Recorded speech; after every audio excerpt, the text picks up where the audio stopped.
네, 한 번 더 서로 바라보면서 인사하겠습니다. 당신은 세상에서 가장 소중한 하나님의 사람입니다. 네, 저에게도 해주셔서 감사합니다. 네, 여러분 한 주간 평안하셨나요? 네, 다들 예라고 대답하였습니다. 네, 저는 한 주간 우리 목사님들과 같이 양재 햇불회관에서 열린 목회자 컨퍼런스에 다녀왔습니다. 큰 은혜 받고 도전받는 시간이었습니다. 무엇보다도 하나님께서 귀하게 쓰시는 또 세상에 선한 영향을 미치는 아주 귀한 주님의 일꾼을 만났기 때문이었습니다. 미국 뉴욕 맨하탄에 가면은 젊은이들과 직장인들이 많이 모이는 리디머 장로교회가 있습니다. 리디머는 구속자, 구원자라고 하는 영어 단어입니다. 여러분 뉴욕은 참 삭막한 곳입니다. 아주 세속적이고 물질주의적이고 자본 문화가 아주 팽배한 곳이죠. 또 뉴욕은 아주 인본주의적이고 아주 개인주의적인 포스트 모던 문화가 지배하는 곳입니다. 뉴욕 사람들은 교만합니다. 왜냐하면 여기가 세상의 중심지이다. 세계 모든 문화와 예술과 교육의 중심지라고 하는 자부심이 강한 사람들입니다. 그들에게 복음을 전하고 그들에게 가운데서 교회를 세우고 선교하는 것은 굉장히 어려운 일인 것처럼 참 보여집니다. 그러나 놀랍게도 뉴욕 맨하탄에 세워진 리디머 장로 교회는 매주일마다 8천여 명의 젊은이들이 모여서 주일 예배를 드리고 있고요. 또 매주마다 3만 명이 넘는 많은 사람들이 그 홈페이지에 들어와서 유료로 말씀을 듣고 있습니다. 우리 자녀들이 미국 뉴욕에 가게 된다면 추천해주고 싶은 교회가 바로 이 리디머 장로 교회입니다. 현재 많은 한인 2세들과 또 유학생들도 이 교회에 출석을 하고 있습니다. 그런데 바로 이 리디머 장로교회를 담임 목회하고 있는 목사님이 팀 켈러 목사님입니다. 이분은 지난 1989년에 이곳의 교회를 개척하였습니다. 본래 필라델피아에 있는 웨스트민스터 신학교의 신학 교수였습니다.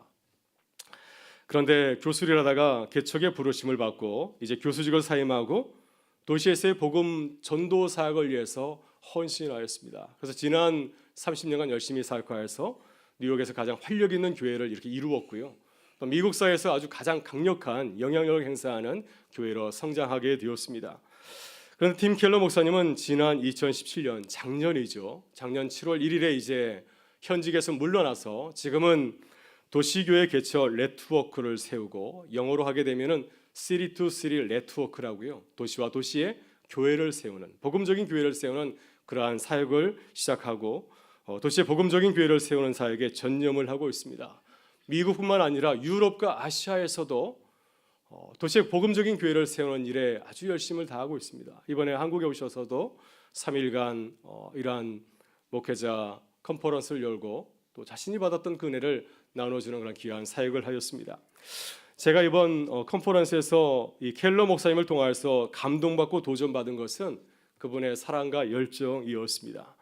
지난 30년간 열심히 목회해서 척박한 뉴욕 맨하탄에서 교회를 개척하고 그게 성장하였습니다. 그분이 유명한 것은 또 미국에서 영향력을 행사하는 것은 많은 사람들이 모이는 교회를 이루어가서가 아니라 현대인들에게 기독교의 복음을 변증하고 변화하는 일에 탁월한 능력을 갖추고 있기 때문입니다. 그래서 미국의 주간 시사지인 뉴스위크지는 그분을 향하여서 20세기의 변증가이다, 20세기의 C.S. 루이스라고 그를 부르고 있습니다.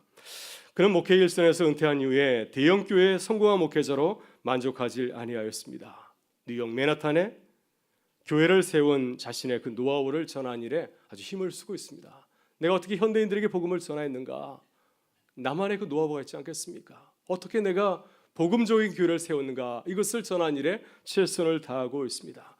어떻게 하면 뉴욕 도시 한복판에 교회를 세우고 복음을 전할 수 있을까? 하나님을 부정하는 현대인들에게 어떻게 복음을 전할 수 있을까?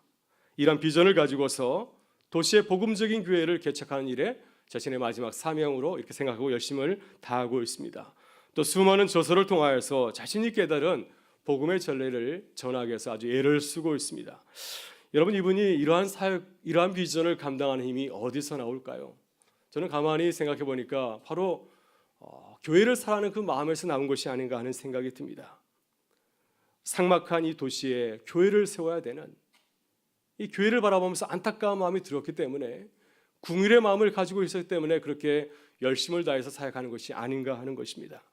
이 켈러 목사님은 본인이 뉴욕 맨하탄에서 교회를 개척해서 세웠기 때문에 이 도시 한복판에 복음적인 교회를 세우는 것이 얼마나 힘들다고 하는 사실을 너무나 잘 알고 있습니다. 교회의 마음, 목회자의 마음을 너무나 잘 알고 있습니다. 그 마음을 바라볼 때 너무 안타까워서 자신이 받은 은혜를 거저 나누어 주고 싶은 것이 아니겠습니까? 그래서 이번에도 자비량으로 이 목회자 컨퍼런스에 와서 주 강사로 섬기게 되었습니다. 여러분, 저는 팀 켈러 목사님 그분에게서 긍휼히 여기는 마음을 배우고 느낄 수 있었습니다. 내가 받은 그 은혜를 많은 목회자들과 교회에게 나눠주고 싶은 한 목회자의 그 열정과 사랑을 볼 수가 있었습니다. 또 그분을 통하여서, 그 말씀을 통하여서 이 삭막한 도시 가운데 교회를 세우기 원하시는 하나님의 그 사랑, 복음적인 교회를 세우기 원하시는 하나님의 그 비전을 함께 공유할 수가 있었습니다. 여러분, 오늘 우리는 어떠한 열정과 사랑을 가지고서 이 시대를 살아가고 있습니까? 하나님께서 우리 각 사람의 삶의 자리 가운데 부어주신 은혜와 사랑이 얼마나 크고 놀랍습니까? 그 은혜와 사랑을 가지고서 무엇을 위해서 살아가고 있습니까?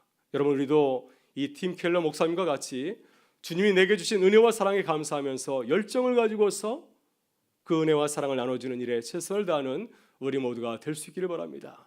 이것이 주님께서 우리에게 원하시는 제자의 삶이 아니겠습니까? 그래서 오늘 주님께서는 우리에게 이렇게 당부하고 계십니다. 긍휼히 여기지 않은 복이 있나니 그들이 긍휼히 여김을 받을 것이며, 제자된 우리들에게 주님께서 간절히 바라는 것은 긍휼히 여기는 마음을 가지고서 이 세를 살아가는 것입니다. 여러분, 긍휼히 여기는 마음이 어떠한 마음이겠습니까? 그것은 함께 아파하는 마음입니다. 다른 사람의 고통을 보고 나도 함께 아파하는 마음, 이 마음이 바로 긍휼의 마음이 아니겠습니까? 그러나 우리는 긍휼히 여기는 마음을 가지고 살아가기보다는 이웃을 외면할 때가 얼마나 많이 있습니까? 다른 사람들이 고통당하는 걸 바라볼 때 함께 아파하면서 그 얘기를 들어주고 함께 견디는 것이 아니라, 저 사람이 저렇게 아파하는 것은 다 자기 잘못 때문이야, 그만한 일을 했으니까 그런 일을 당하는 거 아니겠어? 이렇게 차갑게 그를 바라볼 때가 얼마나 많이 있습니까? 그러게 오늘 주님께서 우리에게 당부하시는 말씀, 긍휼력이라는 이 말씀을 들을 때 우리의 마음이 참 많이 불편하고 참 어렵게 느껴집니다. 그러나 주님께서 우리에게 긍휼의 마음을 당부하는 것은 이것이 우리가 살 수 있는 길이기 때문입니다. 여러분, 우리의 세상 가운데 긍휼의 마음이 없다면 이 세상이 얼마나 삭막하겠습니까? 우리가 교회를 모였지만은 서로를 향하여서 긍휼의 마음을 가지도 못한다고 한다면 이것이 교회겠습니까? 우리의 가정에 긍휼의 마음이 없다고 한다면 우리 자녀들이 어디서 위로를 받으며 아름답게 자라날 수가 있겠습니까? 긍휼의 마음을 가지는 것이 우리가 살 수 있는 길이기 때문에 주님께서 우리에게 긍휼하라고 말씀하시는 것이 아니겠습니까? 여러분, 그렇다면 우리는 어떻게 긍휼의 마음을 가질 수 있습니까? 우리는 무엇보다도 예수님을 바라봐야 됩니다. 그분은 우리와 똑같은 사람이 되셔서 긍휼의 길을 걸어가셨기 때문이죠. 주님을 바라봐야 우리가 긍휼의 마음을 배울 수가 있습니다. 그래야 우리가 주님께서 우리에게 주시는 그 은혜를 가지고서 우리도 주님처럼 긍휼히 여기는 삶을 승리하며 살아갈 수 있을 줄 믿습니다. 오늘 예수님께서 우리에게 보여주신 긍휼의 삶은 크게 세 가지 마음으로 나누어 볼 수 있습니다. 첫째, 긍휼의 마음은 함께 하는 것입니다. 둘째, 긍휼의 마음은 함께 아파하는 것입니다.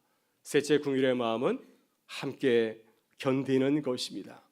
오늘 이 시간 주님이 말씀하신 이 세 가지 긍휼의 마음을 함께 묵상하면서 우리도 긍휼의 마음을 가지고서 세상을 바라보면서 살아가는 주님의 제자들 될 수 있기를 주의 이름으로 축원합니다. 첫 번째, 긍휼의 마음은 고통당하는 자와 함께 하는 것입니다. 긍휼을 뜻하는 영어 단어 compassion은 라틴어에서 왔습니다. come, 함께, passion, 함께 고난받다, 이 단어에서 왔습니다. 이 단어가 우리에게 강조하는 것은 한 가지입니다. come, 함께, 함께 하는 것이 바로 긍휼의 마음이라고 하는 것입니다.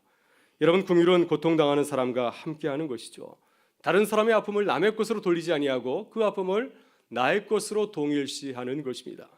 그래서 긍휼의 마음은 타인과 함께하는 공감 능력이라고 할 수가 있습니다. 여러분, 우리가 주님을 바라보면서 기뻐하고 감사하는 것은 무엇입니까? 주님께서 우리와 함께 하시기로 선택하셨기 때문이었습니다. 제가 이러한 발칙한 상상을 해보았습니다. 만약 내가 하나님이라고 한다면 내가 지은 피조물이 죄를 짓고 고통 가운데 살아갈 때 나는 어떠한 태도를 취할까? 저는 피조물의 고통에 대해서 가볍게 생각할 것 같습니다. 도와주지 아니하고 다른 천사를 보내서 그들을 도울 것 같아요. 나의 뜻을 어기고 고통 가운데 살아가는 그들을 만나보고 싶을 것 같지 않습니다. 하나님께서는 그렇게 하지 아니하시고 우리와 함께하기로 선택하였습니다. 하늘 보좌를 버리시고 이 땅에 내려오셔서 우리와 함께하셨습니다. 하나님은 우리가 당하는 고난과 고통을 남의 일로 돌리지 아니하고 자신의 문제로 받아들이신 것이었습니다. 그래서 마태복음을 기록한 저자 마태는 예수님의 탄생을 어떻게 표현하고 있습니까? 예수님의 탄생은 우리와 함께 하신 사건이라고 하는 것입니다. 우리 같이 한번 읽어보겠습니다.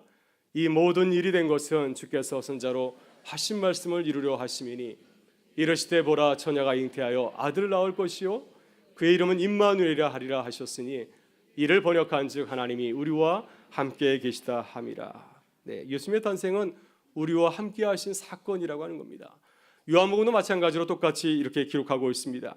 말씀이 육신이 되어 우리 가운데 거하심에 우리가 그의 영광을 보니 아버지의 독생자의 영광이요 은혜와 진리가 충만하더라. 예수님의 탄생은 하나님께서 우리 가운데 거하신 사건이라고 하는 것입니다. 여러분, 예수님께서 우리에게 베푸신 가장 큰 은혜가 무엇일까요? 존귀하신 하나님께서 낮고 천한 우리에게 오셔서 우리와 함께 거하셨다고 하는 것입니다. 그래서 우리는 사람의 몸을 입으신 주님을 볼 때 주님의 사랑의 그 진정성을 느낄 수가 있습니다. 여러분, 예수님의 공생의 사역은 한마디로 함께하는 사역이었습니다. 예수님은 제자를 부르신 후에 그들과 함께 3년간 공동 생활을 하지 않았습니까? 무리를 보시고 그들에게 다가가서 말씀을 전해 주었습니다. 무리들의 문제를 남의 문제로 여기지 아니하고 귀찮게 생각하지 아니하고 자신의 문제로 받아들였습니다. 주님은 높고 많이 가진 자들, 엘리트와 함께 하신 것이 아니라 사람들이 죄인이라고 손가락질했던 세리들, 죄인들에게 가까우셔서 그들의 친구가 되어주었습니다. 그래서 바리새인들이 너무나 못마땅하여서 예수님을 향하여서 이렇게 말하지 않았습니까? 보라, 먹기를 탐하고 포도주를 즐기는 사람이요 세리와 죄인의 친구로다. 예수님의 별명이 먹보요 술꾼이요 세리와 죄인의 친구라고 하는 것입니다. 이렇게 우리가 예수님을 바라보면서 감동을 받는 것은 무엇입니까?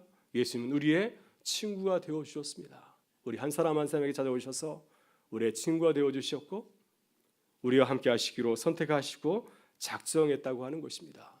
그래서 주님께서 우리에게 말씀하시는 긍휼히 자가 되라고 했을 때 그 말씀의 뜻은 무엇입니까? 어려운 것이 아닙니다. 함께 하는 거죠. 아픈 자를 바라볼 때 그들의 문제를 남의 것으로 돌리지 아니하고 나의 문제로 생각하는 것입니다. 그리고 그와 함께 하는 것입니다. 그가 당하는 그 아픔을 나의 것으로 받아들이는 것, 이것이 바로 긍휼의 마음이라고 말씀을 하고 있습니다. 여러분, 최근에 어머니의 사랑이 무엇인지를 그린 마더라는 드라마가 정용을 앞두고 있습니다. 다들 모르시네요. 네, 다들 성경 또 기도 생활이 열심히 해서 드라마를 전혀 안 보는 것 같아서 제가 잠시 세상 소식을 전해드리겠습니다. 이 드라마에 나오는 해나는 8살짜리 여자아이인데요. 엄마에게 학대받는 아주 불쌍한 아이입니다. 해나의 친어머니는 하루는 자기 남자친구가 밖에 외출하기 위해서 해나를 갖다가 아주 학대하고 그리고 그 아이를 검은색 쓰레기 봉투에 넣어서 밖에 내버리게 됩니다.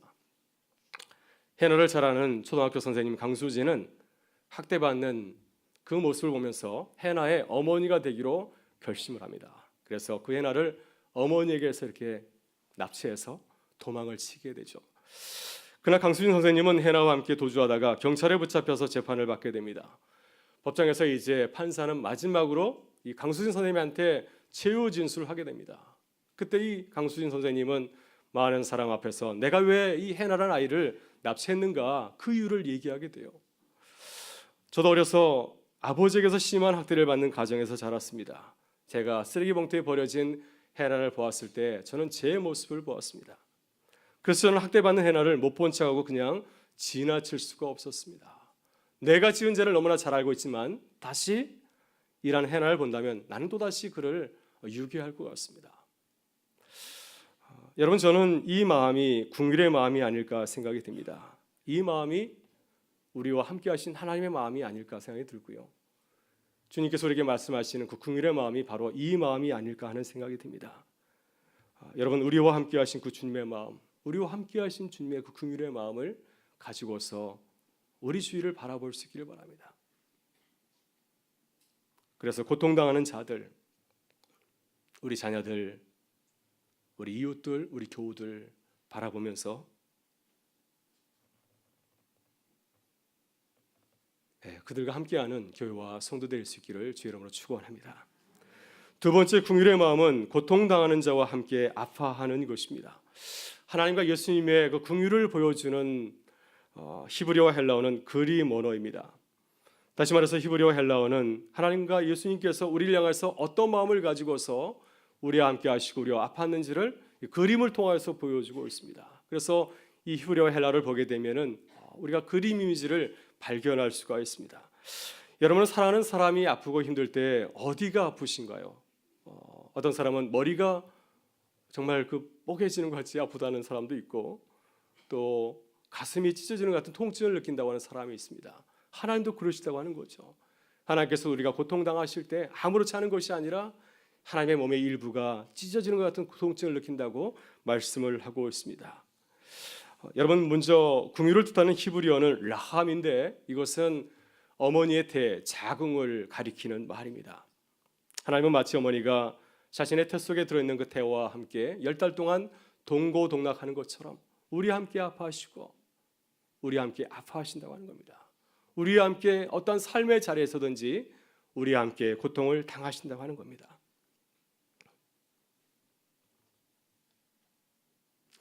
다음으로 긍휼을 뜻하는 헬라어는 스플랑크니조마입니다. 이 말은 창자 스플랑크나에서 파생된 말입니다.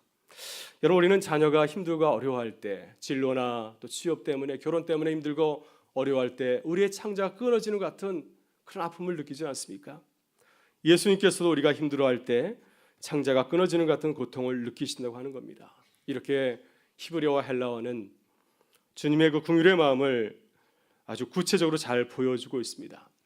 예수님의 치유 이야기를 보게 되면 빠짐없이 등장하는 단어가 바로 이 스플랑크니조마이입니다. 불쌍히 여기다, 긍휼히 여기다, 이 단어가 계속 나오게 됩니다. 마태복음을 보게 되면 예수님은 무리가 목자 없는 양처럼 유리방하는 것을 보시고 창자가 끊어지는 것 같은 아픔을 느껴서 그들에게 다가가셨습니다. 예수는 눈먼 자들, 중풍병자들, 기머거리들이 사방에서 자신에게 오는 것을 바라볼 때 귀찮아한 것이 아니라 그들을 바라보면서 창자가 끊어지는 것 같은 아픔을 느끼셔서 그들에게 다가가셔서 그들의 문제를 고쳐 주었습니다.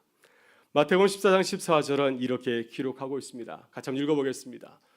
예수께서 나와서 큰 무리를 보시고 불쌍히 여기사 그 중에 있는 병자를 고쳐 주시니라.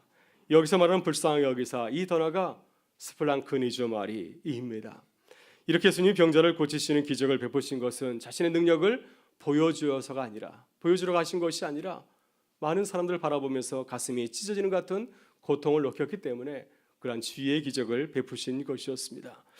여러분, 우리 사회를 한번 가만히 보실 수 있기를 바랍니다. 우리 사회를 보게 되면 고통당하는 자와 함께 아파하지 않습니다. 말로는 이해하고 공감한다고 하지만은 실상 같이 아파하지 않는 모습을 보게 됩니다. 이것이 우리들이 살아가는 세상이 힘들고 어려운 이유가 아니겠습니까? 그래서 주님께서는 우리에게 아주 적극적으로 이웃과 함께 아파하고 이웃과 함께 고통을 나누라고 말씀을 하고 있습니다. 예수님께서 우리에게 전해주신 선한 사마리아인의 비유를 보게 되면은 예수님께서는 제사장과 레인의 자세를 아주 철저하게 아주 비판하고 있습니다. 왜냐하면 이들은 말로는 하나님의 말씀을 전하고 하나님의 뜻대로 행동한다고 하였지만은 실상은 고통당하는 이웃과 함께하지 아니하였기 때문이었습니다. 여러분, 그러나 선한 사마리아인은 길을 가다가 강도 만난 사람을 만났을 때 어떻게 하였습니까? 그는 긍휼히 여기고 자신이 가지고 있는 기름과 포도주를 그 상처에 붓고 싸매어 주었습니다. 그리고 그를 자신이 타고 있는 짐승에 태워서 가까운 여관에 데려가서 그가 고쳐질 때까지 모든 지원을 아끼지 아니하였습니다. 여기에 쓰인 단어가 바로 주님의 긍휼을 나타내는 스플랑크니조마이, 긍휼히 여기다라고 하는 단어입니다. 사마리아인은 강도 만난 사람을 보았을 때 함께 아파하였습니다. 그 사람의 문제를 남의 문제로 보고 피한 것이 아니라 나의 문제로 생각하고 그와 함께 아파하고 그의 고통을 나누어 주었습니다. 예수님께서 이 비유를 말씀하신 후에 물으셨습니다. 누가 이 강도 만난 자의 이웃인가? 그때 사람들이 대답하였죠. 자비를 베푼 자니이다. 그때 주님께서 제자들에게 당부하셨습니다. 가서 너도 이와 같이 하라. 여러분, 긍휼은 말이 아니라 구체적으로 느끼고 함께 아파하는 것입니다. 이것이 주님께서 우리에게 당부하시는 긍휼의 마음입니다. 여러분, 요즘 우리 주변에는 아파하는 사람들이 참 많이 있습니다. 그러나 고통당하는 자들과 바라보면서 함께 아파하는 사람들은 별로 많지 않습니다. 정말 이때야말로 우리 믿는 자들이 긍휼의 마음을 가지고 다가갈 때가 아닌가 생각이 듭니다. 고통당하는 자들을 바라보면서 주님의 긍휼로 다가가서 함께 아파하는 우리 교회와 성도가 되실 수 있기를 주의 이름으로 축원합니다. 세 번째 긍휼의 마음은 고통당하는 자와 함께 인내하며 살아가는 겁니다. 여러분, 이 시대의 영성가로 많은 존경을 받았던 헨리 라우엔 신부는 가톨릭 사제인데요. 그분은 대학에서 가르치는 교수였습니다. 하버드 대학과 예일 대학에서 교수 세학을 일찌감치 마친 후에 그분은 캐나다의 토론토에 있는 라르시 데이브레이크 공동체에서 정신지체 장애자들 섬기면서 세상을 떠났습니다. 그래서 누구보다도 고통당하는 자와 함께하는 삶이 어떤 것인지를 너무나 잘 알고 있습니다. 그분은 자신이 썼던 긍휼이라는 책, 컴패션이라는 책에서 긍휼의 길을 인내의 길이라고 말하고 있습니다. 긍휼은 다른 것이 아니라 고통당하는 자와 함께 아파하면서 끝까지 견디는 것, 바로 그것이 긍휼의 마음이라고 하는 것입니다. 여러분, 긍휼을 뜻하는 영어 단어 컴패션은 컴페이션스로 읽을 수 있습니다. 왜냐하면 패션이라는 고난이라는 단어와 또 페이션스, 인내라는 단어는 똑같은 라틴어 단어인 파티에서 파생되었기 때문입니다. 그래서 이 단어는 긍휼이 고난과 인내의 삶을 내포하고 있는 것을 우리에게 잘 말해주고 있습니다. 여러분, 예수님께서 걸어가신 길이 바로 고난의 길이었고 또한 인내의 길이었습니다. 예수님께서는 십자가에서 죽기까지 우리를 위해서 고통당하시면서 인내하셨고 이렇게 부르시지 않았습니까? 엘레리 라바 사박다니, 나의 하나님 어찌하여 나를 버리셨나이까. 주님 우리를 위해서 끝까지 인내하시고 그리고 마지막 순간에 이렇게 고백하셨습니다. 다 이루셨다. 주님께서 우리를 위해서 끝까지 인내하실 때 주님께서 당부하신 그 긍휼의 사역을 넉넉히 이루셨다고 하는 것입니다. 그래서 바울 사도는 빌립보서 2장에서 예수님께서 걸어가신 그 긍휼의 길을 이렇게 아름답게 마무리 짓고 있습니다. 우리 같이 한번 고백하겠습니다. 이러므로 하나님이 그를 지극히 높여 모든 이름 위에 뛰어난 이름을 주사 하늘에 있는 자들과 땅에 있는 자들과 땅 아래에 있는 자들로 모든 무릎을 예수의 이름에 꿇게 하시고 모든 입으로 예수 그리스도를 주라 시인하여 하나님 아버지께 영광을 돌리게 하셨느니라. 아멘. 오늘 주님은 끝까지 인내하며 긍휼의 삶을 살아간 우리를 이루하십니다. 긍휼히 여기는 자는 복이 있나니 그들이 이루를 받을 것이며, 우리를 이루하는 자는 사람이 아닙니다. 우리 하나님께서 우리가 긍휼의 길을 걸어갈 때 우리를 이루하시고 또 우리를 통한 하나님의 뜻을 이루어 가신다고 하는 것입니다. 여러분, 구약 성경 외경을 보게 되면은 신구약 중간기에 기록된 토비서가 있습니다. 우리 개신교는 외경을 성경으로 인정하지 않지만은 천주교는 이 외경을 성경으로 준 성경으로 이렇게 인정하고 이렇게 또 읽기를 하고 있습니다. 토비서는 토빗에 대한 말씀인데요. 토빗은 납달리 지파에 속하는 유대인입니다. 그는 유배를 가기 전에 예루살렘 성전에서 신년 생활을 잘 하였습니다.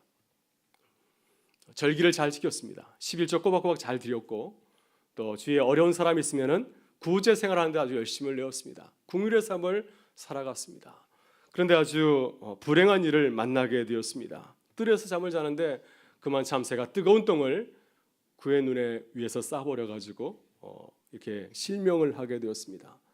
그로 인해서 이제 그의 아내가 품앗이를 하면서 가정을 꾸려가게 되었습니다. 하루는 아내가 웬 염소 새끼 한 마리를 끌고 왔습니다. 아내가 성실하게 일해서 그 집주인이 그에게 선물로 준 것이었습니다.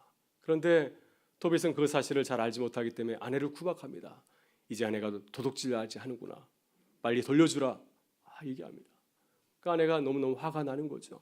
남편 때문에 가정의 모든 것을 책임지고 있는데 이제는 자신을 도둑으로까지 몰게 되니까 더 이상 참지 못하고 해서는 안 될 말을 남편에게 하게 되었습니다. 당신 말이야, 내가 누구 때문에 이렇게 일하는지 알아? 당신 때문이야. 뭐 자선을 베풀면 좋은 일이 생긴다고 항상 퍼주더니 그래 눈이나 멀고 이게 뭐냐 하면서 남편에게 해서는 안 될 말을 해주게 되었습니다. 나도 이제 남의 집에서 품앗이 하는 거 이제 귀찮아요. 그만 떠나고 싶어요. 이런 말까지 하게 되었습니다. 토빗이 아내의 말을 듣고 절망을 하게 됩니다. 지난 4년 동안 고생을 했지만 잘 참았고 또 주변 사람들이 자신을 위해서 못된 말 해도 그냥 참고 넘겼는데 가장 가까운 사람, 가장 사랑하는 사람이 자신에게 해서는 안 될 말을 하게 되었을 때 너무 상처가 되어서 하나님께 해서는 안 되는 이렇게 기도를 드리게 되었습니다. 하나님, 이제 당신께서 좋으실 대로 저를 다루시고 명령을 내려서 내 목숨을 가져가 주십시오. 이제 땅으로 돌아가고 싶습니다. 이제 저에게는 사는 것보다 죽는 것이 낫습니다. 하나님께서 이 토빗에게 죽음을 주신 것이 아니라 라파엘 선자를 보내어서 그의 눈을 뜨게 하였습니다. 토빗은 라파엘 천사가 주는 영약을 먹고 나서 이제 눈을 뜨게 되었습니다. 그때 라파엘 천사는 자신의 정체를 밝히고 하나님의 말씀을 그에게 전해줍니다. 진실한 기도와 의로운 자선은 부정한 재물보다 낫느니라. 금을 쌓아 두는 것보다 긍휼을 베푸는 것이 훨씬 낫단다. 긍휼은 사람을 죽음에서 구해주고 모든 것을 깨끗이 없애준단다. 긍휼을 베푸는 이들은 충만한 삶을 누리게 될 것이다. 여러분, 긍휼을 베푸는 자의 삶이 도빗과 비슷하지 않나 하는 생각이 듭니다. 억울한 일을 당할 수도 있고 주변 사람들의 조롱과 비난을 당할 수 있습니다. 그래서 크게 낙담하고 절망할 수도 있습니다. 그러나 우리가 기억해야 될 것은 우리가 긍휼을 베푸며 살아갈 때 하나님께서 우리를 이루하시고 우리의 삶을 선한 길로 인도해 주신다고 하는 사실입니다. 오늘 주님은 긍휼을 베풀며 살아가는 우리 교우들을 이루하십니다. 긍휼히 여기는 자는 복이 있나니 그들이 이루를 받을 것이며, 여러분, 세상살이에 지친다 할지라도 우리를 이루하시는 그 하나님을 바라보면서 절망하거나 낙담하지 아니하고 우리 주님처럼 긍휼을 베푸는 주님의 교회와 성도가 되실 수 있기를 주의 이름으로 축원합니다. 우리 다 같이 일어나셔서 함께 찬양하겠습니다.